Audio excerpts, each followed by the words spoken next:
This canto is called The Debate of Love and Death. Savitri representing love in the face of this power of negativity. And she has told him, you have been speaking truth, but I'm answering to you. You are giving the kind of truth that is destructive, that slays. I'm answering to you with the truth that saves.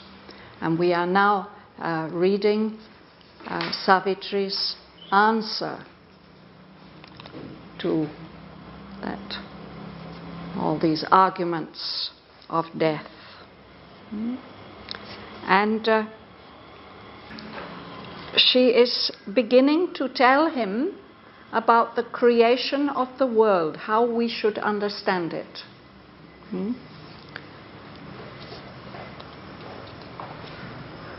That God wrapped his head, he disguised himself in the cowl, in the hood of matter, and he took his stand on nothingness and nescience, and started this creation. So the power, the creative power of the Supreme made matter the body of the bodiless. The divine is beyond all forms and bodies, but he can choose, he has chosen to enter into all these different forms. So I'm going to read on from line 44 on page 622. With that action of the supreme conscious force, then infant and dim, the eternal mights awoke. In inert matter breathed a slumbering life. In a subconscient life, mind lay asleep. In waking life, it stretched its giant limbs to shake from it the torpor of its drowse. A senseless substance quivered into sense. The world's heart commenced to beat, its eyes to see. In the crowded, dumb vibrations of a brain, thought fumbled in a ring to find itself, discovered speech, and fed the new-born word that bridged with spans of light the world's ignorance. In waking mind, the thinker built his house. A reasoning animal willed and planned and sought. He stood erect among his brute compeers. He built life new, measured the universe, opposed his fate, and wrestled with unseen powers, conquered and used the laws that rule the world, and hoped to ride the heavens and reach the stars, a master of his huge environment. Now, through mind's windows stares the demigod, hidden behind the curtains of man's soul. He has seen the unknown, looked on truth's veilless face. A ray has touched him from the eternal sun. Motionless, voiceless, in foreseeing depths, he stands awake in supernature's light and sees a glory of arisen wings and sees the vast descending might of God. Infant and dim the eternal might awoke. In matter, breathed a slumbering life. In a subconscious life, mind lay asleep. In waking life, stretched its giant limbs to shake from it the torpor of its drowse, senseless substance Quivered into sense. The world's heart commences to beat its eyes to see in the broad, dumb vibrations of a brain thought humbled in a ring to fight itself, discovered speech and fed the newborn world that breached with spans of life the world's ignorance. So that's just one sentence, and it's covered the whole of evolution. Because the eternal mights, the eternal powers woke up. But they woke up in the form of in a small baby form, infant, and dim, without much light. They made a start in matter, in unconscious matter. Matter is inert. It doesn't move by itself. Something has to move it, otherwise it stays the same. But hidden within that inert matter, there's the possibility, the potentiality of life. Life is sleeping. And of course the hallmark of life is breath. It's breathing. That special kind of energy which comes with the breath. But of course, as it begins to emerge, that subconscious life, also within that, mind is sleeping, the possibility of mind. And when life wakes up, what is this it? I think it is matter, stretched its giant limbs to shake off from it the torpor of its drowse. Torpor is when we're in a very, very heavy sleep. Perhaps we've been drugged, or we have a fever, so it's as if matter is in a state of torpor. It can't move properly. But through life, with life, it begins to wake up and to be able to move. This drowse, it's also this sleepiness.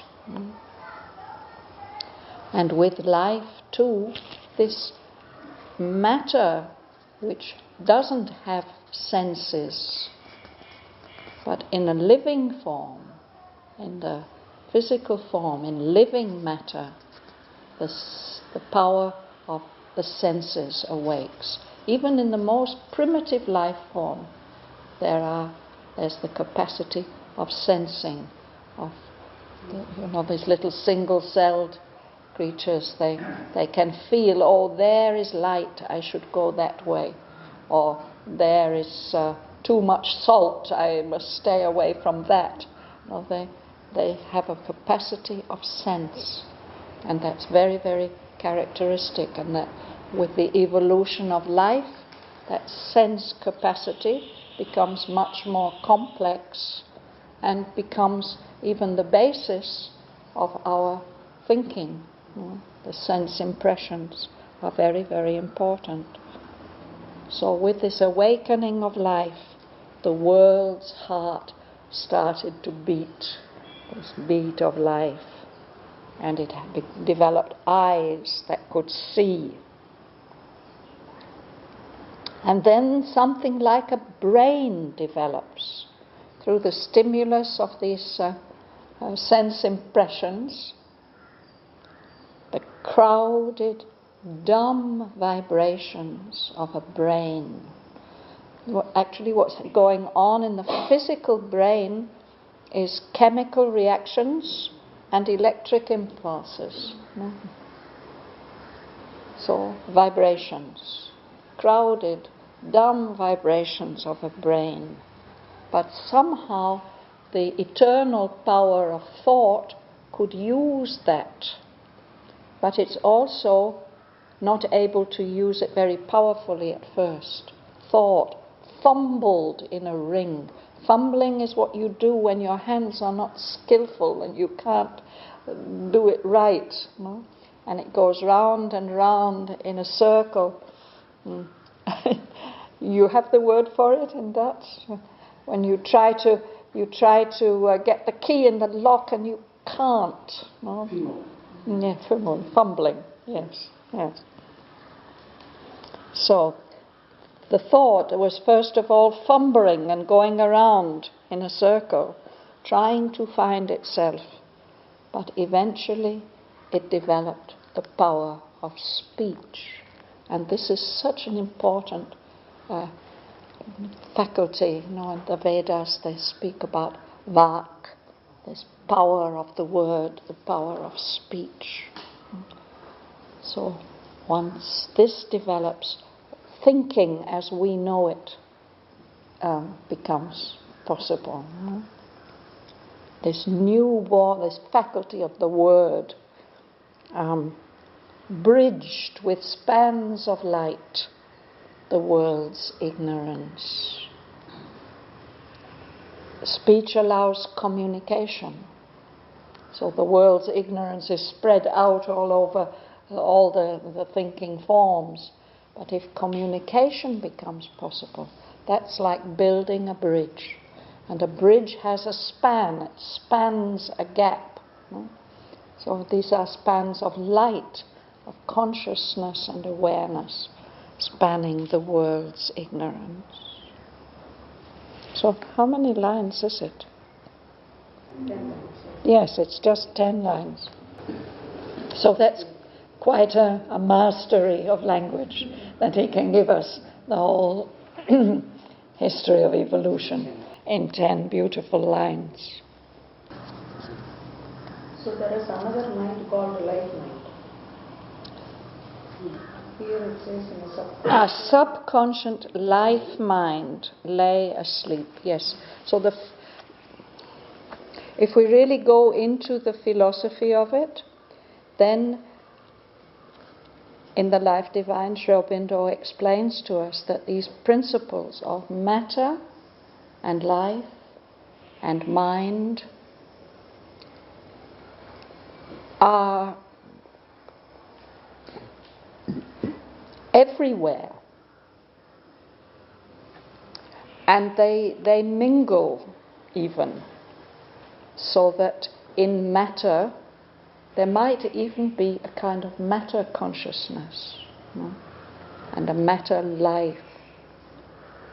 And in life there's the most material form of life, and then there's the life, and then there's a mentalized life. In Savitri, when we were reading about the evolution of life, he showed us these three levels. And similarly in mind, there's a very material mind, and there's a life mind, and there's a mental mind. So it is here but here it's not life mind. It is in subconscious life, mind lay asleep. Yeah? Yeah?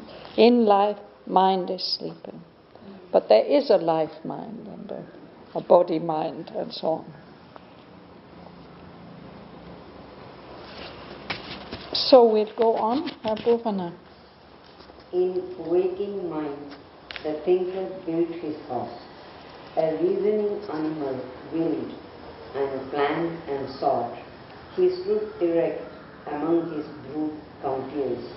He built life new, measured the universe, opposed his fate and wrestled with unseen powers, conquered and used the laws that ruled the world, and hoped to ride the heavens and reach the stars, a master of his huge environment.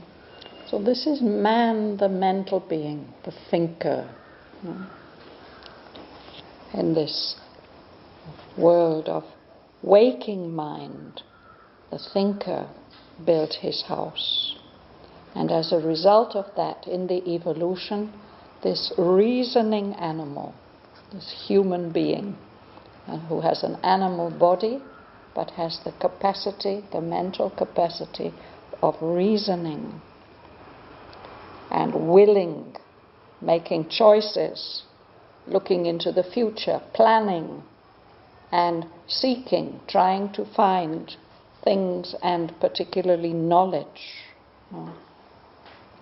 So this reasoning animal, he stands up straight. This is the characteristic of the human being, the human animal, to stand erect among his brute compeers. Your compeers are your equals, actually. So the animals are our equals, our companions, but they are still brutes. They have not developed the refinement and the complexity. So this thinking animal is able to build life new with the power of thinking and willing and planning. Many things have been changed. There's the natural form of life, but there's also the life that is manipulated and developed and expanded by man. And man has even been able to measure the universe, at least roughly.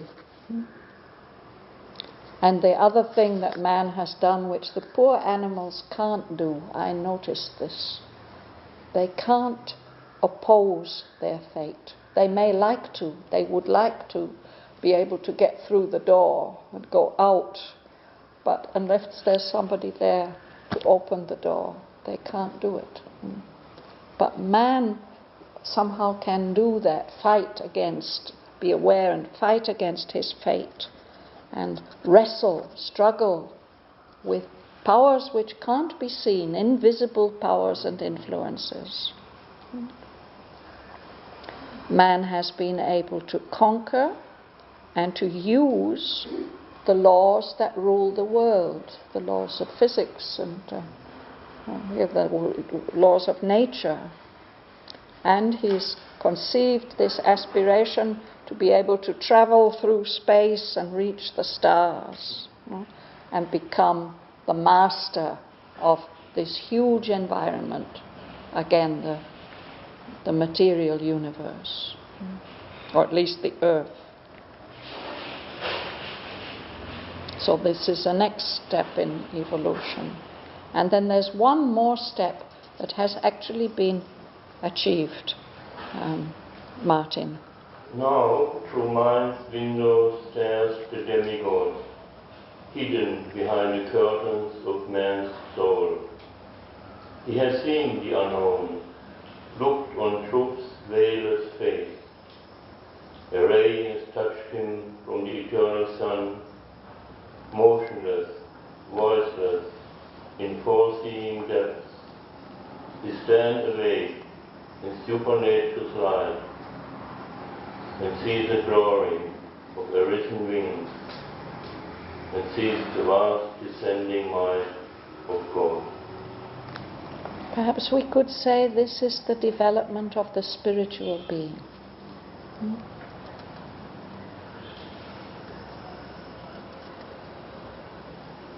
Using mind, the soul personality in us, stares out the demigod, the half-divine being that is hidden behind the curtains of man's soul. And that demigod, that divine being, is in contact with the truth. He has seen the unknown, looked on truth's veilless face. For mind, truth is always veiled. But there's a part in us which has access to the veilless face of the truth. So that being has been touched by a ray from the eternal sun, which is the origin of the manifestation. That demigod doesn't move, doesn't speak. He's there in the depths of our being, but he is foreseeing. He can look into the future and see what is to come, what is meant to come. He's also awake, aware in the light of supernature, not just super consciousness, but of what will be manifested in the future.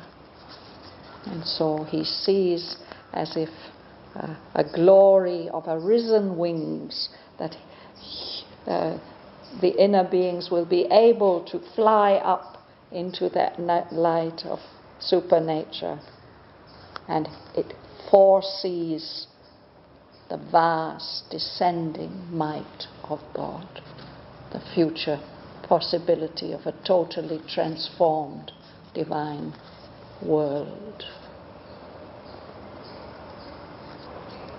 And that is an actual reality. That's something that has happened.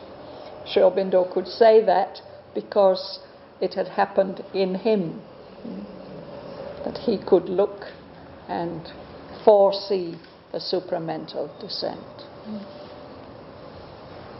So supernature is different from supra. There's always consciousness and nature, Purusha and Prakriti, or Shiva and Shakti. Ishvara, Ishvari. So there will be not only a super consciousness, or there is not only a super consciousness, there's also super nature.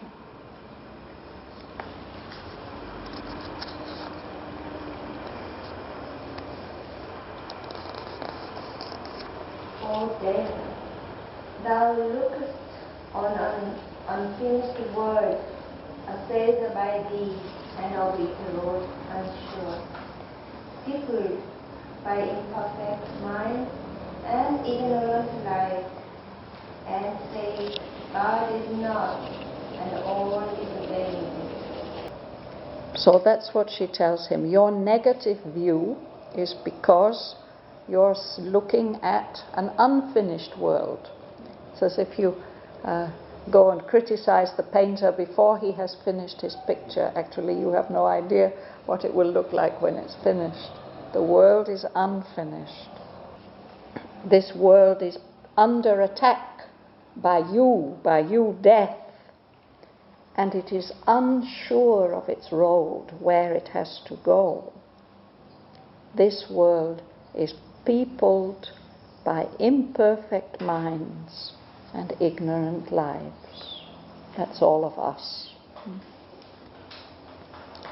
And you're looking at that picture of the world as it seems now, and you say on this evidence that God doesn't exist and everything is illusion and in vain and useless and meaningless.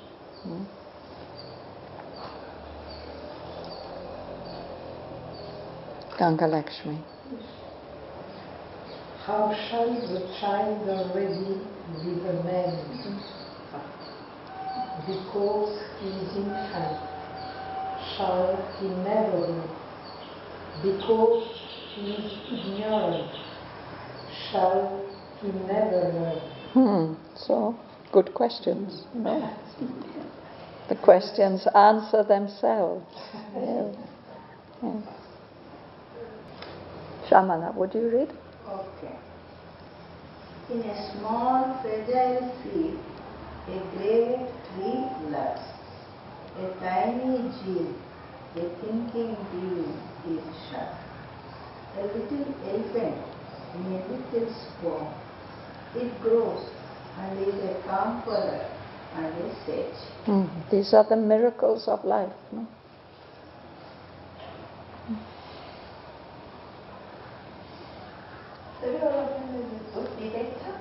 Yes, sure. And of course here he's debating both sides. He states both the sides very, very clearly. But Savitri is giving us the truth that saves. If we can see things like this, that the world is unfinished, and that in small beginnings great things can lurk. First, the questions.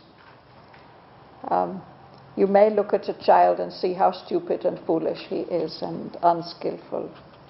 But he's going to grow, no? He's not always going to stay like that.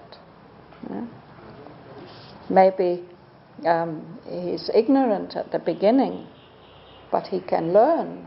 He will learn. Human beings learn. So similarly, just as in the child, in the infant, in the baby, there are possibilities that we can't see now. It's the same with a seed. I think we have these beautiful teak trees, but the seed is very small. Hidden in that small seed, there's the possibility, the potentiality of that huge, beautiful tree. No? And then we've all got genes in our cells, and it's the gene that seems to be transmitted from the father to the mother and that then grows. So in that tiny gene, which is such a tiny little cell that we can't even see it, there is a thinking being, the potentiality of a thinking being. And that gene is a little element in a little sperm, in the seed that the father gives to the mother. And that sperm, that little element in that little sperm is going to grow, and it may grow up to be a mighty conqueror, a human being who is a powerful emperor or a great sage, a great wise man. So we can't, just by looking at appearances, we can't tell what is hidden, what possibilities are hidden inside. So death, you see this unfinished world that's here, and you're saying, oh, it's all useless, it's a mess. Look what a mess it is.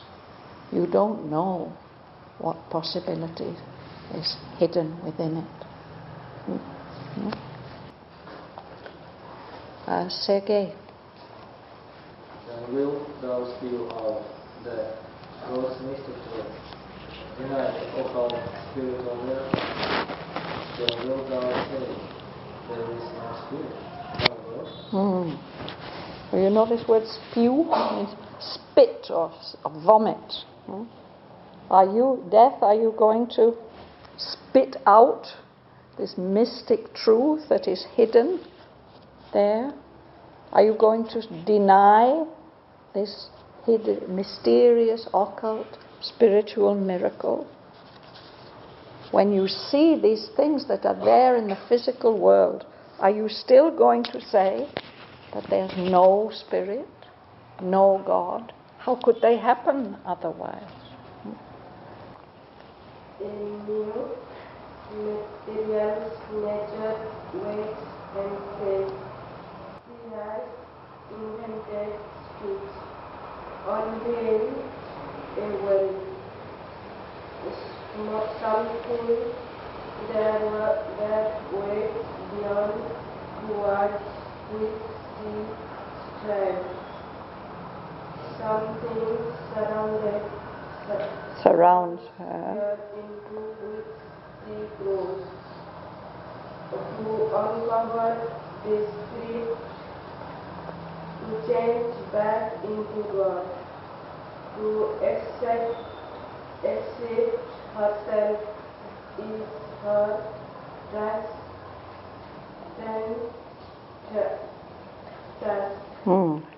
To exceed herself is her transcendent task. This she is nature, mute, material nature, is waking up in these forms, in her creations, in human beings. So in human beings she has invented speech. And she has unveiled a will. The will was there from the beginning, but in the plants and the animals, in matter, it is veiled. But in human beings, that will can begin to express itself. And beyond all this, there's something more waiting. That mute material nature, evolutionary nature, is striving, working hard for something beyond, something that's waiting ahead of us. And there's something surrounding her, a whole world of possibilities, and she's growing into that. She has a mission. She has to uncover, to reveal the spirit which is dwelling within everything. She has to change back into God. That's where she has come from, this mute material nature. God veiled his head in matter's mask. She has to change back into that divine possibility that she is. Her task is to constantly go beyond herself, to exceed herself, is her transcendent task. It's a marvelous, high, supreme task given to her from beyond the creation. One of the philosophers who put it into words said that to be human, to be truly human, means to be always trying to be better than you are.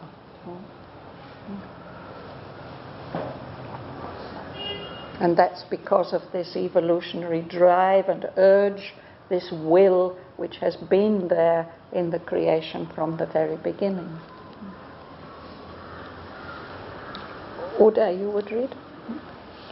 In God cancels the world, beginning to be steadily, it travels towards the manifest form. Our imperfection towards the perfection to the body is the chrysalis of the soul. The infinite force, the finite in its mass, time travels towards the infinite eternity. Yes.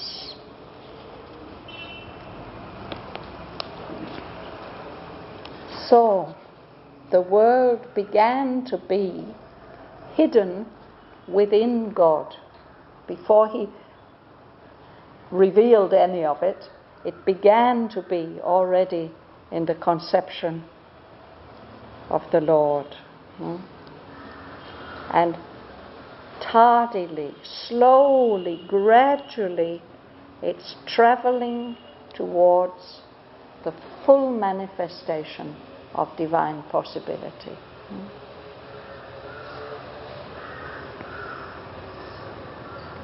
So we, in our imperfection, we are toiling, we're trying to be more and more perfect and to reach perfection. It reminds me that in the beginning of Auroville in 1968, the charter had to be translated into many languages, and one of the languages it had to be translated into was Russian, which was a communist country at that time. So somebody from the ashram went and met the Russian ambassador, and he said, we can't have the sentence, it begins, one must be a willing servitor of the divine consciousness. He said, we can't have that. We don't believe in God. So this man who sent to him, he must have been inspired. He said, but I think you believe in perfection, don't you? And he said, yes, of course we believe in perfection. So he said, could we put instead, in your language, we could put the perfect consciousness? And they said, yes, that'll be fine. So that's true of all human beings. Our imperfection is toiling, trying to reach always greater perfection.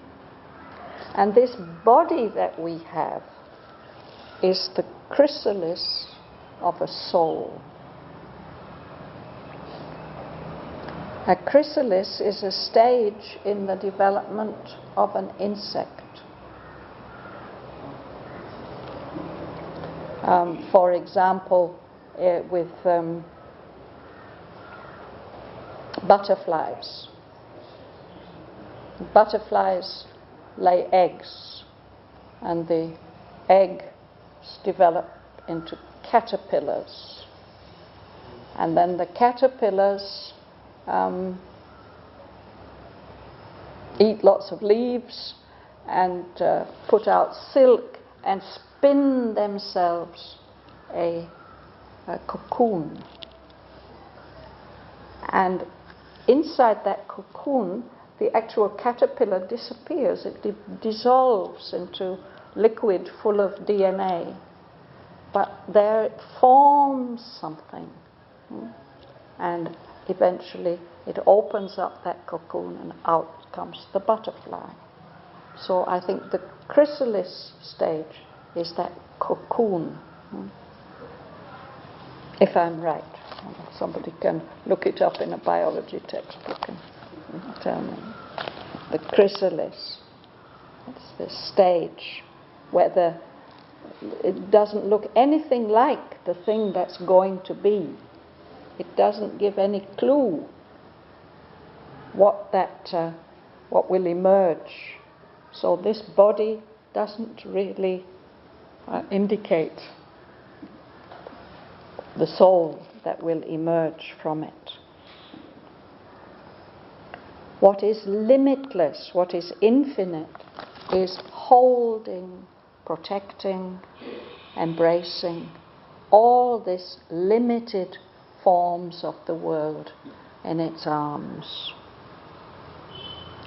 And this mystery of time, if you start to think about time, it's so mysterious. What is time, really? It seems to be this process of things moving in a certain direction. So time is moving towards infinity. So these things which we think of as opposites, time and infinity and eternity, finite and infinite, they are forms of each other. So I think we'll stop there for today. No?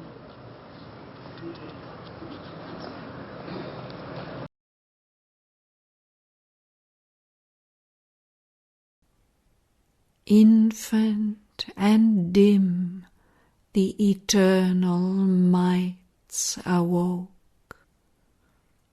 In inert matter breathed a slumbering life. In a subconscient life, mind lay asleep. In waking life, it stretched its giant limbs to shake from it the torpor of its drowse. A senseless substance quivered into sense.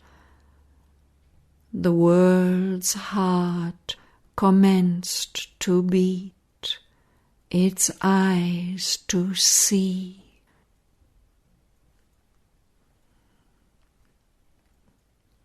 In the crowded, dumb vibrations of a brain, thought fumbled in a ring to find itself, discovered speech, and fed the newborn word that bridged with spans of light the world's ignorance.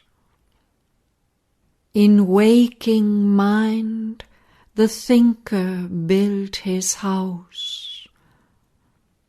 A reasoning animal willed and planned and sought. He stood erect among his brute compeers.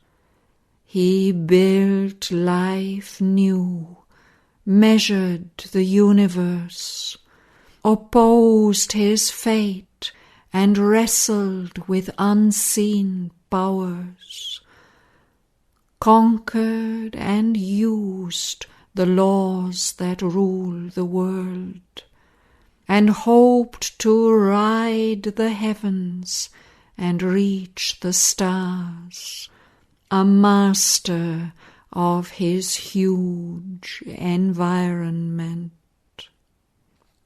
Now, through mind's windows, stares the demigod, hidden behind the curtains of man's soul.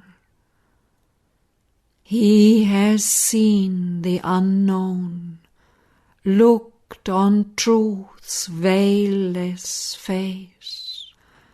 A ray has touched him from the eternal sun.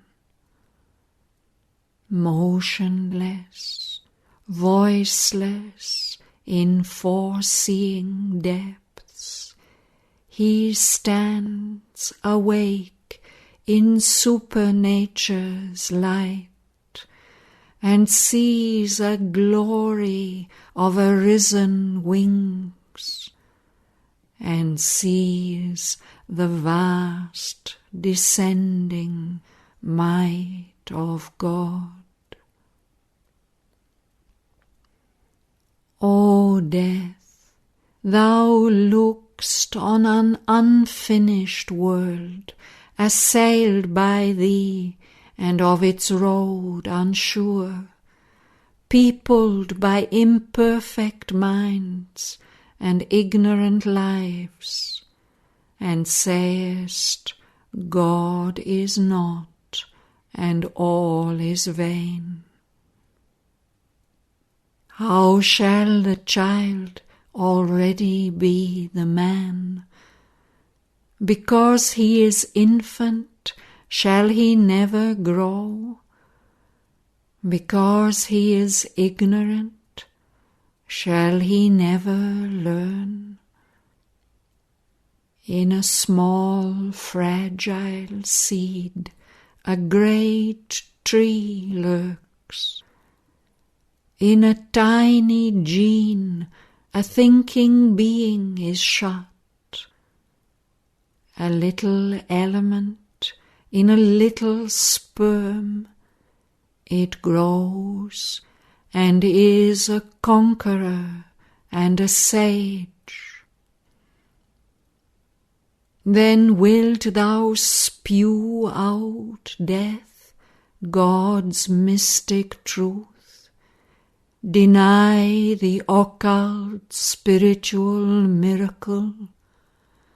Still wilt thou say there is no spirit, no God? A mute material nature wakes and sees. She has invented speech, unveiled a will. Something there waits beyond, towards which she strives. Something surrounds her, into which she grows. To uncover the spirit, to change back into God, to exceed herself is her transcendent task. In God concealed, the world began to be. Tardily it travels towards manifest God. Our imperfection towards perfection toils. The body is the chrysalis of a soul. The infinite holds the finite in its arms. Time travels towards revealed eternity.